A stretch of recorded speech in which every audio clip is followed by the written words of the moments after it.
সন ১৯৩২ কবিগুরু রবীন্দ্রনাথের প্রশ্ন কবিতাটি প্রকাশিত হয়েছিল পরিশেষ কবিতা সংগ্রহে।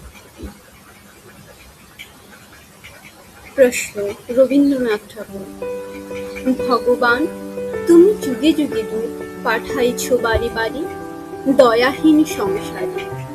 তারা বলে গেল ক্ষমা করো সবে, বলে গেল ভালোবাসো, অন্তর হতে বিদ্বেষ বিষ্ণাস।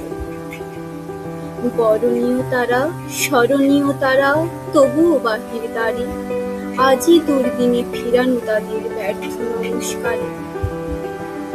আমি যে দেখেছি গোপন হিংসা কপট রাত্রি ছাই হেনেছি নিঃস্ব ভাই।